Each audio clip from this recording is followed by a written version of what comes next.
Olá, alunos! Sou o professor Luiz Ricardo e estamos aqui para mais uma aula de Química. Hoje estaremos com o conteúdo de substâncias puras e misturas. Vai ser um assunto aí bem bacana, né, diretamente ligado ao nosso dia a dia, e espero que vocês aproveitem ao máximo aí dessa aula. Então, para iniciar, vamos ver que as substâncias puras são todas as substâncias quando estão sozinhas, sem serem misturadas a outras. E para a gente caracterizar essa substância pura, nós vamos perceber algumas características em que elas apresentam. As substâncias puras, elas apresentam ponto de fusão constante, apresentam também ponto de ebulição constante e densidade constante. Podemos observar isso neste gráfico. No gráfico nós podemos ver que determinada substância, vou pegar como exemplo a água, ela quando está congelada, pegamos a água sólida, então ela vai estar abaixo de 0 grau. Conforme ela for aquecendo, ela vai chegar a 0 grau Celsius, que é o ponto de fusão da água. Quando a água atinge essa temperatura, então ela começa a derreter. Então, quando ela começa a derreter, ela vai ficar por um certo tempo um pouco de água sólida e um pouco de água líquida. Então, ela vai derretendo aos poucos. Mas ela vai ocorrendo este derretimento a uma temperatura de fusão constante. Então, vai ser ali no 0 grau Celsius. Quando a água pura ela derreter totalmente, ela vai passar para o estado líquido. Então ela vai sair do 0 grau, vai passar ali para 1 grau Celsius e vai aumentando a sua temperatura. Conforme ela for sendo aquecida, ela vai continuar no estado líquido. Porém, ela vai continuar recebendo mais calor, até atingir a temperatura de 100 graus, que é a temperatura de ebulição da água. Quando a água ela atinge aí, então os 100 graus Celsius, ela vai entrar no processo aí de ebulição. Porém, ela não vai passar do estado líquido para o estado gasoso de uma hora para a outra. Então, atingiu 100 graus, ela vai começar a evaporar. Então, vai ter ali água líquida e vai ter também água no estado de vapor. Então, vai passar ali por essa temperatura constante por um determinado tempo, até que depois que ela evaporou totalmente, aí sim nós vamos falar que a água está toda no estado gasoso.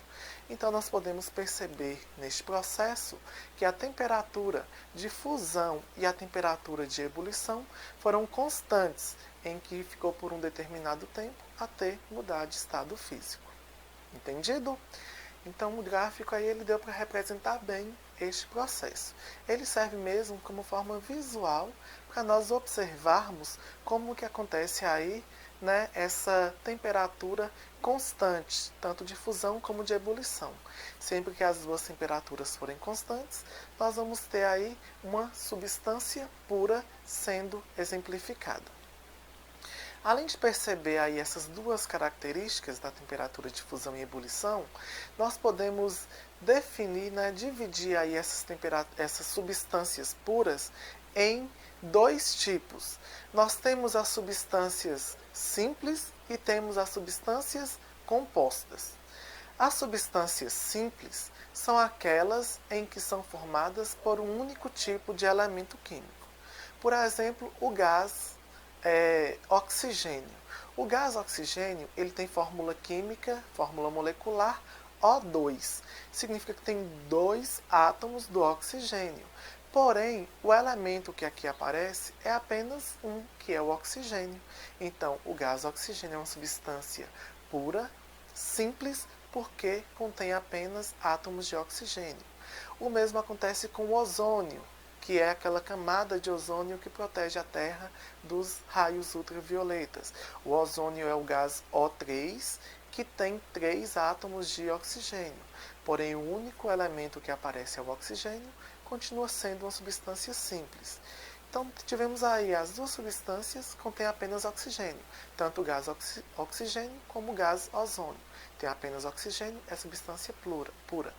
O mesmo acontece com o cloro. O gás cloro, que é o Cl2, ele é uma substância simples porque tem apenas cloro em sua composição.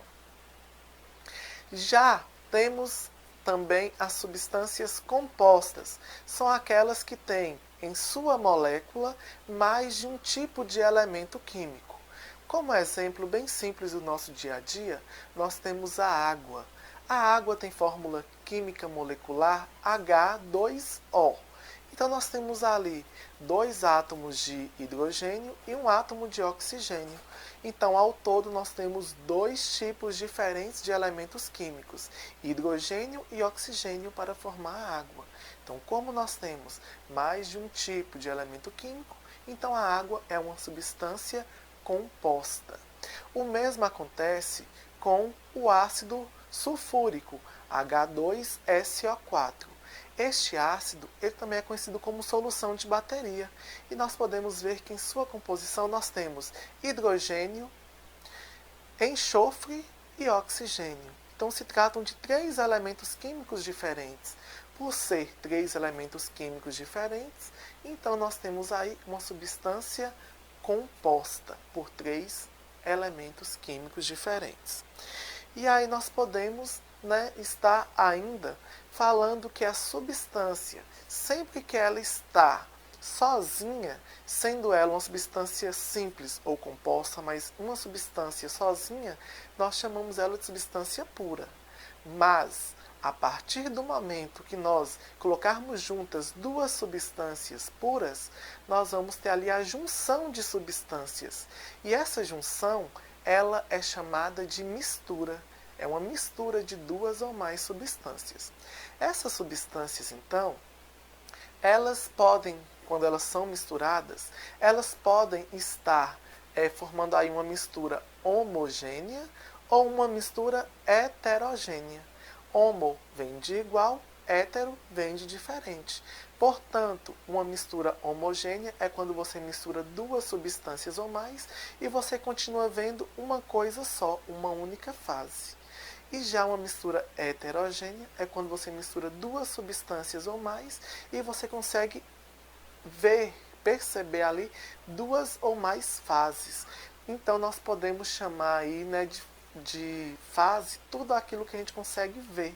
Então se você misturou, por exemplo, água e álcool, quando você coloca os 2 juntos, você vai estar vendo ali uma única fase, então ela tem apenas uma mistura homogênea.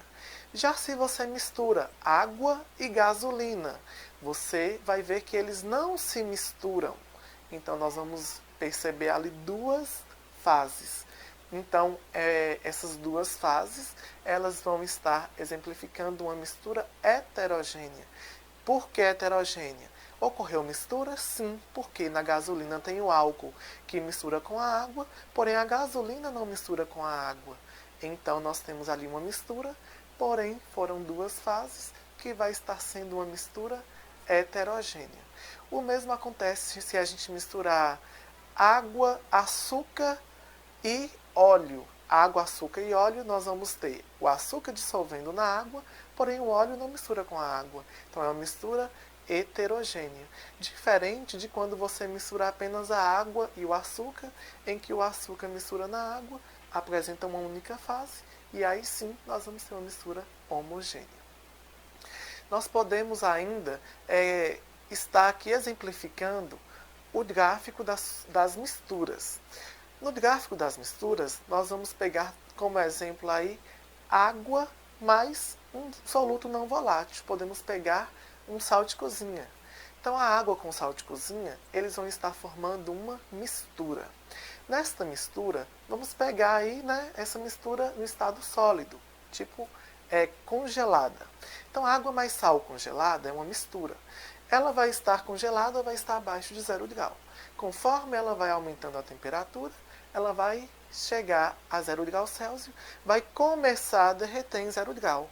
Só que, diferente lá das substâncias simples, aqui nós vamos perceber que a água com sal ela começa a derreter em 0 graus Celsius, porém ela não continua a temperatura constante de fusão. Ela vai ter agora uma faixa de fusão, em que vai estar entre zero e uma temperatura maior do que zero. Então ela vai derretendo e aí nós vamos perceber que um deslocamento desta faixa de fusão.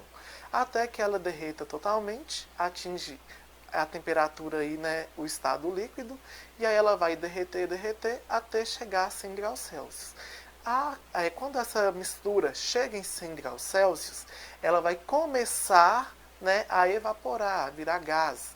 Então ela vai começar em 100 graus Celsius, porém não vai continuar também com a temperatura de ebulição constante. Ela vai começar em 100 e vai ter uma faixa de 100 até uma temperatura um pouquinho a mais. Vai ter essa faixa aí de evaporação. Quando ela estiver toda no estado gasoso, aí sim nós vamos ter ali essa temperatura acima de 100 graus Celsius. Então, nós tivemos aí o gráfico exemplificado das misturas. Porém, nós temos que ter cuidado. Por quê? Quando nós temos o ponto de fusão constante, porém o ponto de ebulição ele altera, então nós vamos ter aí uma mistura eutética. Por que eutética? Porque o ponto de fusão ele é constante, ele não muda, só vai mudar o ponto de ebulição.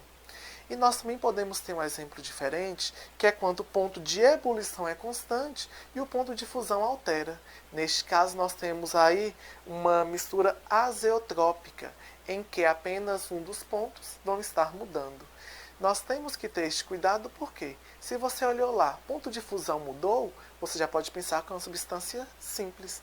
Mas não, ela só vai ser simples se ponto de fusão e ponto de ebulição, os dois, estiverem constantes. Se os dois forem constantes, a substância é simples.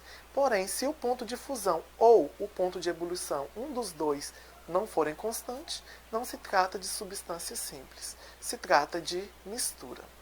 Então, estes foram os nossos exemplos de hoje. Espero que vocês tenham entendido. Se tiverem qualquer dúvida, podem estar me contactando aí pelas minhas redes sociais.